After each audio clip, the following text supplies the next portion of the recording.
We were discussing कि affirmative action मतलब support वो इंडिया में कास्ट के बेसिस में नहीं रहता है, क्लास है। For example SCBC, socio educationally backward classes, SCBC, और इकोनॉमिक भी इसमें। Next. Why did Interpol issue a blue corner notice against Prajwal? तो ये फिलहाल जो केस की बात हो रही है, he is the grandson of former prime minister SD देवे गौड़ा। और जो इंटरनेशनल क्रिमिनल पुलिस ऑर्गेनाइजेशन है, इंटरपोल भी बोलते हैं उसको, उन्होंने इशू करा है ब्लू कॉर्नर नोटिस इसमें इसे मैं ले अगेंस्ट। लेता हूँ कि पहली बात है क्यों हुआ नोटिस। तो प्रज्वल जो है he is accused of leaking 1000 explicit video clip, और ऐसा देखा जाता है तो JDS हैव सस्पेंडेड हिम। तो और इसी पे बात हुआ था एक वीज़ा के बारे में, गोल्डन वीज़ा, कि ऐसा इशू हो सकता है कि नहीं। वो जर्मनी जा चुके थे with regarding to the visa, तो वो क्लियरेंस में नहीं लिए थे MEA से। हम लोग दो एक हफ्ता पहले डिस्कस किए थे उसको। तो क्लियरेंस लेना जरूरी होता है पॉलिटिकल पार्टी के लोग अगर बाहर जाते हैं तो। रिगार्डिंग इंटरपोल, तो इंटरपोल में इंपॉर्टेंट क्या है कि it is intergovernmental law enforcement organisation है, 196 मेंबर कंट्री है, टू कॉम्बैट ट्रांसनेशनल क्राइम। जो भी कंट्री के वो लोग वहां से भाग के दूसरे कंट्री में आते हैं बचने के लिए, तो वो इंटरपोल क्या करते हैं कि आपस में कोऑर्डिनेशन करता है कि आप शेयर करते हैं इन्फॉर्मेशन क्रिमिनल ग्लोबली, सपोर्ट देता है to locate the fugitive, not arrest the fugitive. As a arrest करने के लिए आपको इंटरपोल से आपको इंटरपोल को बोलना पड़ेगा, इंटरपोल फिर रिक्वेस्ट करेंगे national government. For example Cambodia, वहां पर अगर भागे हुए हैं तो कम्बोडियन पुलिस फिर अरेस्ट करेगी, इंटरपोल अरेस्ट नहीं करेगा। तो ये इंपॉर्टेंट डिस्टिंक्शन है जो गलत होता है पीटी में।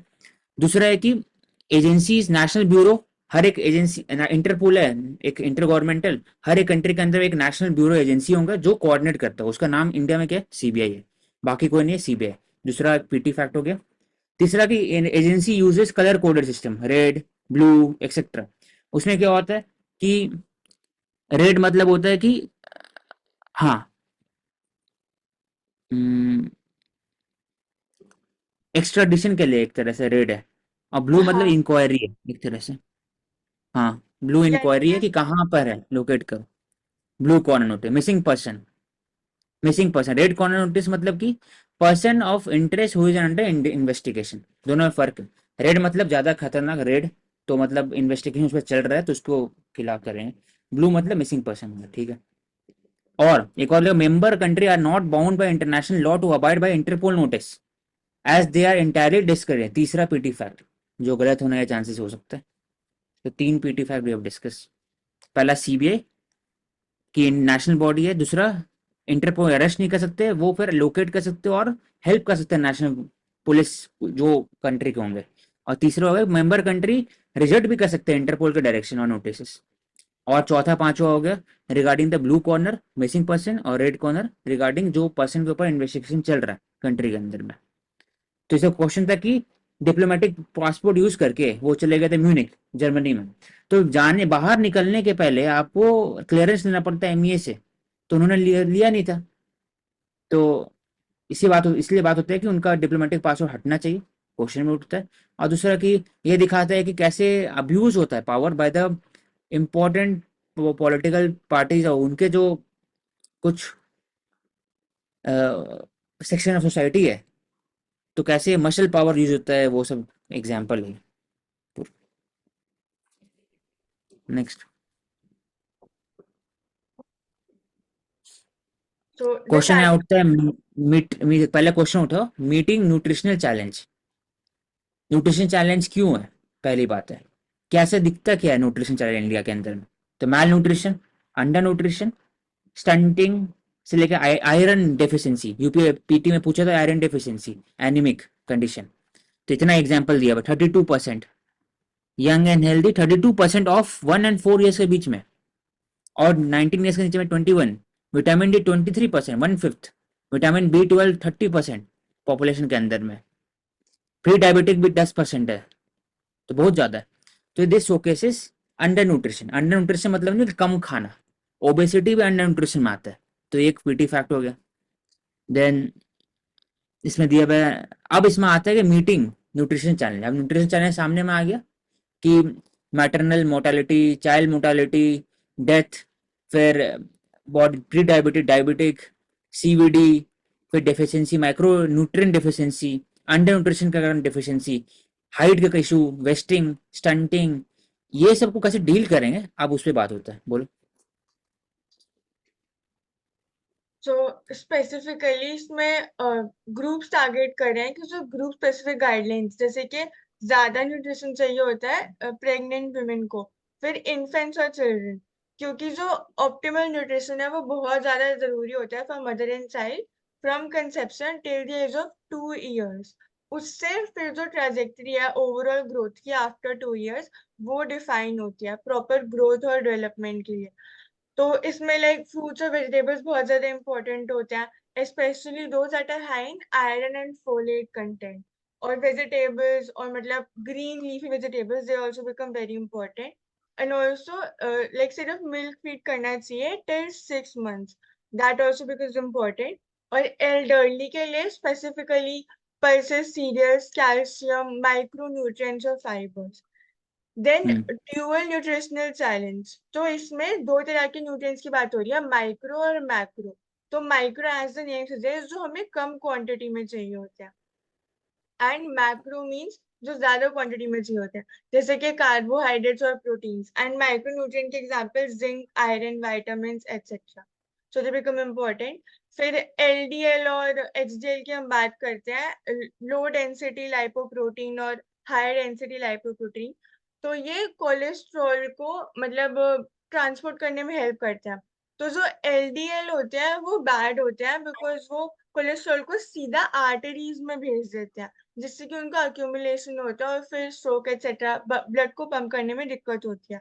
वेराज जो हाई डेंसिटी लाइपोप्रोटीन होते हैं वो गुड होते हैं बिकॉज वो कोलेस्ट्रॉल को लिवर में सेंड कर देते हैं, जो फैट मॉलिक्यूल्स होते हैं। इससे फिर डेवलपमेंट नहीं होता, लाइक अक्यूमुलेशन नहीं होता of the bad cholesterol in the body. तो इसमें पहली बात है कि न्यूट्रिशन चैलेंज बताएं, तो उसके बाद फिर सेकंड स्ट्रक्चर होगा कि कहाँ से चैलेंज हो रहा है। तो पहली बात यहाँ लिखे consumption of high process food, salt, cookies, candies, unhealthy diet. और उसमें फिर आता है एक पार्ट है दाल न्यूट्रिशन चैलेंज। ये दाल हम लोग कम यूज करते हैं, high fat sugar salt content बढ़ते जा रहा है as compared to healthy diet. India में जो नॉर्मली कंजम्पशन ऑफ सीरियल्स होते हैं इंडियन मील में, उसमें जो एनर्जी आता है मोस्टली फ्रॉम द कार्बोहाइड्रेट आता है। इसलिए आप ज्यादा से ज्यादा pulses, meat, poultry, fish, egg, egg yolk के साथ आप इंक्लूड करें रादर देन सिर्फ और सिर्फ रोटी, चावल, ब्रेड, रोटी चावल ब्रेड हमेशा। अब इसमें बोला जाता है विटामिन बी 12 चैलेंजेस है वेजिटेरियन के लिए मोस्टली, क्योंकि B 12 mostly only found mostly in poultry, eggs, बाकी जगह में। विटामिन डी भी चैलेंज होता है इंडिया में, high already India tropical country में, लेकिन विटामिन डी भी बहुत मैक्सिमम जगह में दिखा रहता है डेफिशिएंसी रहते हैं।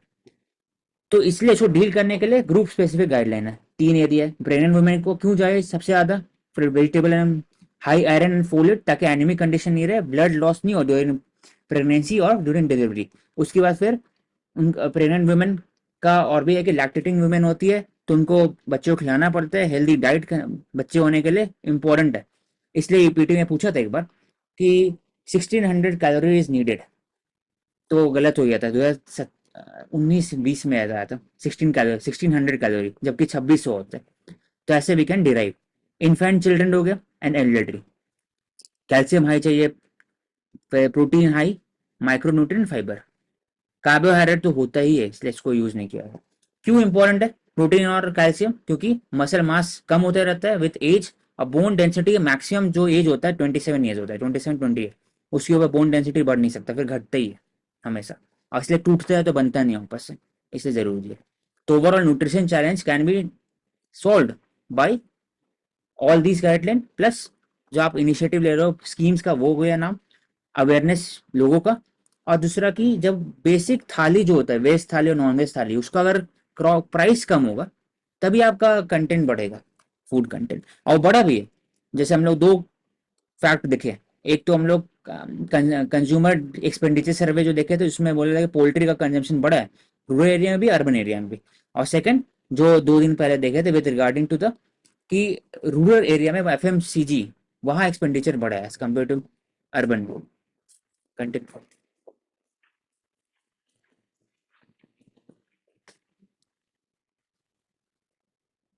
The next article is regarding gender equity. तो इसमें मेनली जो वर्क प्लेस पे वुमेन का ट्रीटमेंट होता है उसकी बात हो रही है। तो इसमें पहले question, gender equity, women need to work collectively and not drop out of fight. तो इसमें क्वेश्चन उठ रहा है कि वर्क कलेक्टिवली क्यों, आप बताओ, इसमें आप डिराइव करो ओवर। वर्क कलेक्टिवली क्यों है सर? क्योंकि जो वुमेन का जो कंसर्न है वो इंडिविजुअल तो हो गई, लेकिन साथ साथ उनका ओवरऑल कंसर्न है regarding safety, regarding glass ceiling, regarding work space, वहां पर जो उनको डिस्क्रिमिनेशन होता है। तो कलेक्ट करना है कलेक्टिवली, हर के लिए अलग हो सकता है। जो विमेन है हो सकता है एल्डरली के अलग हो सकता है, फिर जो एडोलेसेंट है उनके लिए अलग हो सकता है, उसके बाद फिर जो वर्किंग वुमेन या फिर उनके लिए अलग, वर्किंग वुमेन में भी क्लास है, कास्ट अलग अलग है। तो they have to work collectively, that is. अब इसमें नीचे वो सो मेनली रिड्रेसल मैकेनिज्म के बाद भी होमो वर्क प्लेस पे सेक्सुअल हैरेसमेंट होती है। तो it is both a social और इकोनॉमिक लायबिलिटी, बिकॉज इससे वुमेन के वर्क पे भी बहुत ज्यादा इफेक्ट पड़ता है। फिर जो वो इंडिपेंडेंस या अगेन वुमेन एम्पावरमेंट की जब हम बात करते हैं तो उस पर इफेक्ट पड़ता है। एंड जो लेंस है it should change from protecting women to punishing abusive oppressors, क्योंकि when that will happen automatically these instances they will decrease। और मेजरली जो ये केसेस होते हैं specially at the work place, ये विमेन कॉम्पिटिटर्स को रिमूव करने के लिए भी होते हैं जो कि मेन को आउट परफॉर्म कर रही हैं। और there are several challenges like mentors carrying sidelining और promotion में भी when they are not favored। फिर पे parity etc की बात होती है, leaves वगैरह में भी as we read in an article before कि जब menstrual leaves की बात होती है so women they prevent taking it, क्योंकि अगर लेंगे तो again their salary might get affected। फिर promotion भी, these are the major challenges। And also the employers they would prefer the male counterparts more। तो redressal mechanisms they should be proper, और committees वगैरह भी सेटअप हो सकती हैं for maybe a group of companies collectively, उसमें भी women का representation it matters। और according to UN women जो decision making process है that is also affected, क्योंकि जस्ट 27% ऑफ पार्लियामेंट्री सीट्स है ओवरऑल अगर हम ग्लोबली देखें तो, और 36% रिप्रेजेंटेशन है लोकल गवर्नमेंट सीट्स में etcetera. So starting with this जो भी वुमेन रिजर्वेशन का बिल भी आया है, these are all the steps that work towards gender equity. ठीक है। Next. Next article is regarding Hindu population whose share is dipped approximately 8%, जबकि जो क्रिश्चियंस और मुस्लिम्स और सिख्स का है दैट रोज। तो मुस्लिम्स का it rose from 9.84% to 14.09%, which was significant। and Christians का it rose from 2.24% to 2.36%, and same। इसमें इम्पोर्टेंट सिर्फ यही है कि over the years the population is dipping due to the TFI rate जो 2.1 के नीचे आ चुका है हर जगह अक्रॉस द रिलीज कम्युनिटी, वहां पे डिक्रीज हुआ है, किसी में ज्यादा हुआ है किसी में कम हुआ है, इसके कारण डिफरेंसेस है। दूसरा बताते हैं कि ओवरऑल PMEAC ये है क्या। तो PMEAC एडवाइजरी काउंसिल है, इंडिपेंडेंट बॉडी है under the PM, that's advises economic and related issue to government of India, especially to Prime Minister। बस। नेक्स्ट इंपॉर्टेंट आर्टिकल, तो ये दोनों इमेज को रख लो, क्लिक कर दो। India top agri export and India top agri import, क्योंकि PT में एक बार पूछा था रिगार्डिंग कि import India mostly, India import pulses, और फिर जो pulses dominate the India's export ऐसे कुछ था, तो फिर पल्सेस है ही नहीं इसमें एक्सपोर्ट में, अगर ऊपर से देखो तो।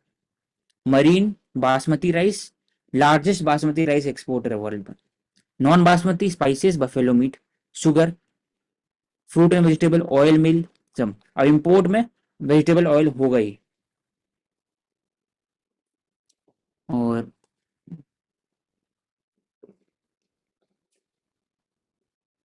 फ्रेश फ्रूट, पल्सेस, पल्सेस आ गया, स्पाइसेस, दोनों इमेज हो गए। तो एग्री इंपोर्ट फॉल 8.2%। वेरियस कारण सीरियल्स और शुगर टू अनियन, बड़ा करो इसको।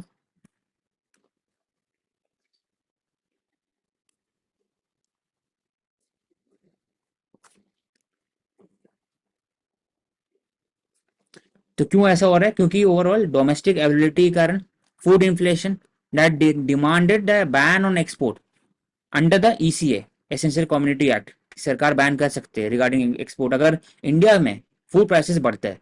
तो generally basmati rice, non basmati, ये सबको, शुगर को बैन किया जाता है। डोमेस्टिक शॉर्टेज होता है वीट, अनियन, ये सब का, तब सब जगह तो कम हुआ। इम्पोर्ट में अगर बोला जाए तो 7.9% dip in agri import, single community edible oil कारण। पहले India import vegetable fat worth 20 billion, लेकिन अभी कितना कम हो गया, 1.5 बिलियन, 14.8 बिलियन, गलत मार्क किया इसमें, 14.8 बिलियन अभी है, तो उसी में घटा इसलिए। फिर pulses,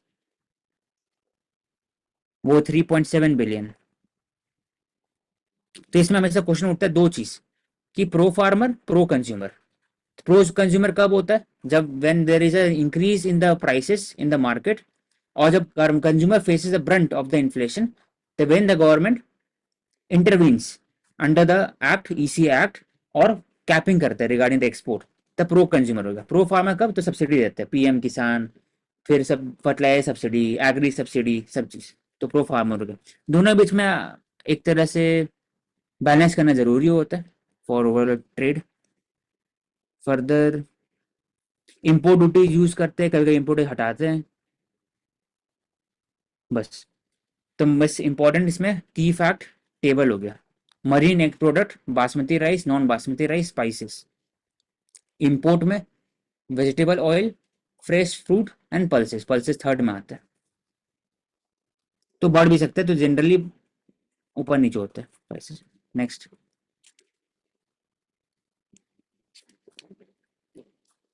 aircraft carrier, it is very important. India के पास aircraft carrier, nuclear aircraft carrier नहीं है, लेकिन चाइना के पास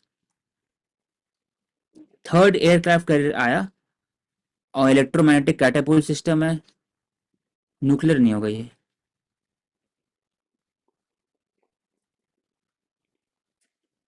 इंडिया के पास दो है, INS Vikramaditya, INS Vikrant, discuss कर चुके हैं। हाँ, fourth aircraft carrier will will likely be a nuclear power super carrier, मतलब आएगा भी, अभी है नहीं। यूएस के पास और फ्रांस के पास है nuclear power carrier. Next, flood, new covid variant. तो वेरिएंट होता है क्यों? क्योंकि बॉडी के अंदर में it evade the immune system of the body, और म्यूटेट करने के बाद वो बन जाते हैं variant.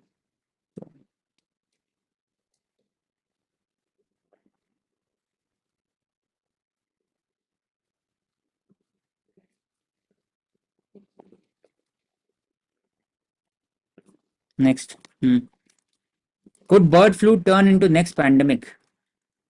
Pathogenic avian flu, avian influenza, जो दिखा H5N1 बर्ड फ्लू तो other species, human to human है इसमें, और बर्ड टू ह्यूमन जूनोटिक है ये। तो 463 डेथ हुआ है 15 मंथ में। Further it's important note that vaccination against HPAI is not permitted in India. Vaccination इसके लिए परमिटेड नहीं है इंडिया के अंदर, इसलिए 9 मिलियन बर्ड्स वॉज कर्ल्ड, मतलब कि इसको मारा गया to control it's spread.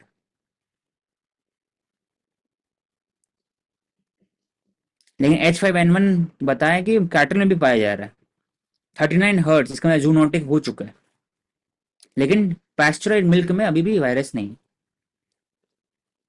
Cow may be one of the worst possible animal reserve for influenza, क्योंकि ह्यूमन इंटरेक्शन बहुत ज्यादा होता है। तो basically H5N1 it can spread from animal to human, और इंडिया में ऐसा कोई वैक्सीन नहीं है H5N1 की।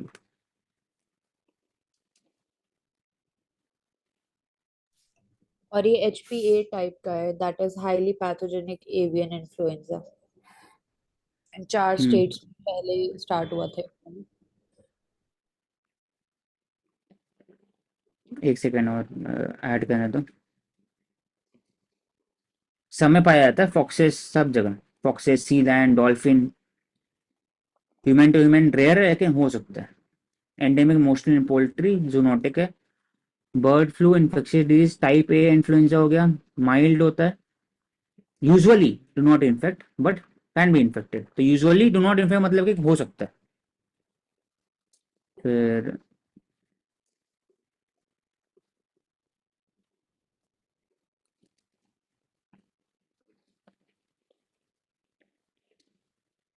सब जगह मिलता है। H5N1 India has been declared free, लेकिन वापस से हो चुका है इंडिया में। तो type A B C D होता है, 4 टाइप के इन्फ्लुएंजा हो गए। 2 टाइप्स ए और बी वो कॉमन होते हैं, तो बस याद रखना ए एंड बी कॉमन होते हैं। C mainly occurs in human, mainly occurs in human. D is found mainly in cattle. It is known to infect to or cause disease in human yet. तो अभी जो H5N1 it is part of influenza A. ठीक है। Wide ranges of animal and birds, be human mostly. ठीक। Next.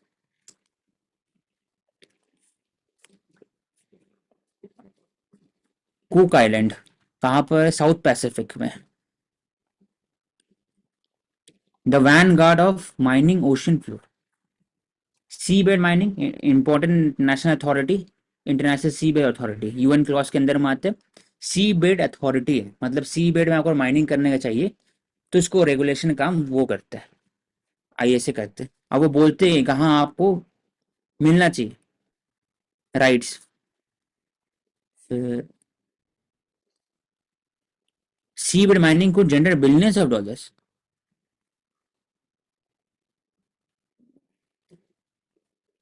15 island colonies है, once a colony of New Zealand, मतलब Pacific region में, South Pacific उस तरफ में।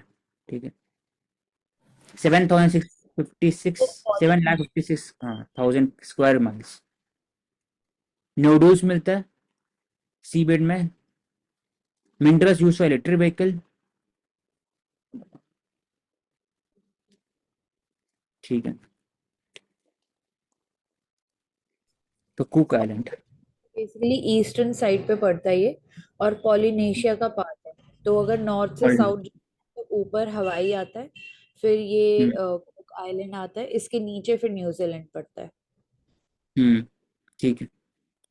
And next. माइक्रो और मिलेनेशिया भी है वहां पे, इसके वेस्ट साइड में, पॉलिनेशिया के। माइक्रोनेशिया में है। हम्म।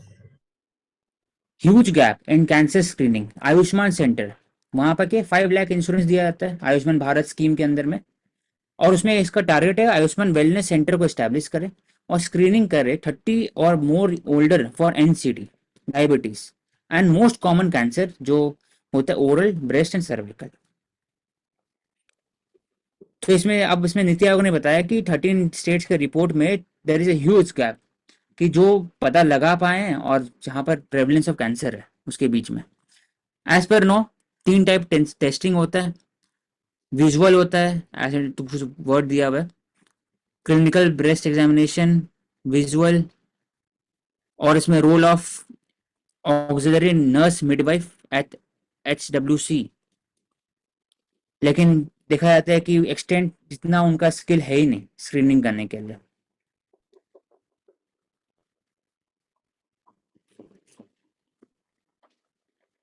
बस 10% facility have concluded single round of NCD test. तो क्या कर सकते ओवरऑल? हम्म इसमें जो एक अच्छे मॉडल था जिसमें बात हो रहा था कि मोबाइल वैन टाइप सिस्टम होना चाहिए, रादर देन एक जगह पीएचसी है, एक मोबाइल वैन होगा। तो मोबाइल वैन का काम है कि जगह जगह पर जाना और बस जो होंगे उसके अंदर में सब चीज इक्विपमेंट होगा, पीएचसी वाले हर चीज आएंगे उसके अंदर में। अब वो टेस्टिंग करा सकते हैं जा करके, तो आपको पता चलेगा कि कहाँ पर कवरिंग हुआ है, इस इलाका कवर हो चुका है बस से, दूसरा जगह जाएंगे अगले बार, उसका अगले बार जाएंगे, ऐसे करके 1 साल के अंदर हो सकता है कि लोकल एरिया ब्लॉक पूरा कवर कर सके धीरे धीरे। तो एक तो अच्छा तरीका था। जैसे स्कूल बस होता है जिसमें आप पढ़ा भी सकते हो, टीचर को भी इनरोल कर सकते हो, और जाना, और मोबाइल स्कूल सिस्टम वैसे ही मोबाइल हॉस्पिटल और वैसे बोल सकते हो। फिर स्क्रीनिंग हो गया with regarding the specialization of the auxiliary nurse midwife ASHA, उनका रोल, और अवेयरनेस कर सकते हैं लोगों को कि सेल्फ एग्जामिनेशन इंपॉर्टेंट है। Apart from the infrastructure is needed, health and wellness centre, telemedicine use कर सकते हैं क्योंकि मोबाइल सबके हाथ में है। और अभी तो नहीं आ रहा।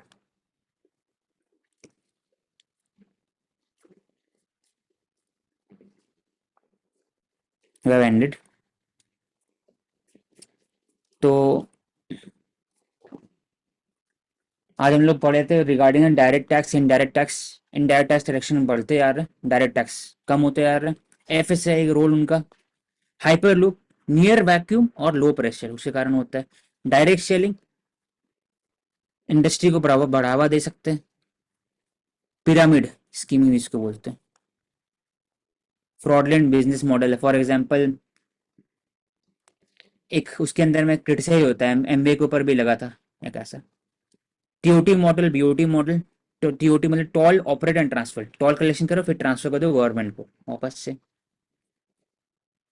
फिस्कल डेफिसिट, पल्सेस, इंडिया में मोस्टली इंपोर्ट होता है पल्सेस,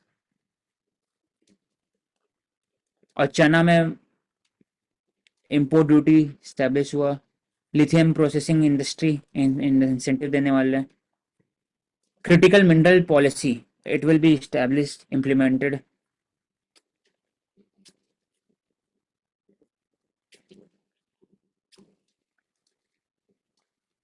फिर UPI market we discuss. AI infuse Bletchley declaration, important है water marking of AI, digital air awareness. Reservation में भी डिस्कस की, एससी में सिर्फ हिंदुइज्म सिखिज्म बुद्धिज्म को होता है, एसटी में ऐसा नहीं है, सबको हो सकता है। इंदिरा स्वामी जेल में जहाँ पर बताया जाता है कि 50% कैप से ऊपर नहीं होना चाहिए, लेकिन ब्रीच हुआ ईडब्ल्यू से रिजर्वेशन में। Blue notice, blue corner notice, red corner notice. CBI India में नेशनल बॉडी है, इंटरपोल का रोल है एक ही कि वो कलेक्ट करना डेटा बताना, it can not arrest. Second कि इंटरनेशनल बॉडी जो इंटरनेशनल गवर्नमेंटल ऑर्गेनाइजेशन है उसके अंदर मेंबर बॉडी है, they can reject the notice of Interpol, mandatory नहीं है। न्यूट्रिशन चैलेंज में भी discuss, micro micro macro group specific और कीवर्ड भी डिस्कस किए। Gender equality, Hindu population, PMEAC उनका mandate. Agri export, agri import, agri import में mostly vegetable oil, fresh fruit, pulses. Export में marine, basmati, non basmati, spices, buffalo meat. China third aircraft carrier Fujian, Fujian. India में Vikramaditya, Vikrant. Flood new covid variant. Bird pandemic, influenza A B C D. तो A भी generally होता है, सब में होता है, और नॉर्मल होता है, वो हर साल होता है। सी जो होता है it is mostly in affects human, और डी जो होता है it is mostly in cattle. Vanguard of mining ocean floor, Polynesia उस रीजन में, माइक्रोनेशिया पॉलिनेशिया का नीचे कुक्स आइलैंड। 15 आइलैंड चेन है, न्यूजीलैंड की कॉलोनी भी थे वहां पर। Sea man mining authority, sea bed authority, उसका role.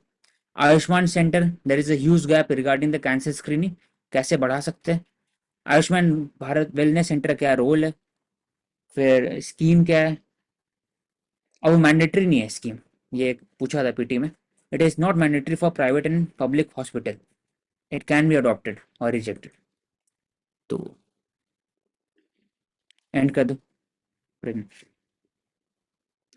Thank you everyone for joining. We'll continue in the next session with next set of articles.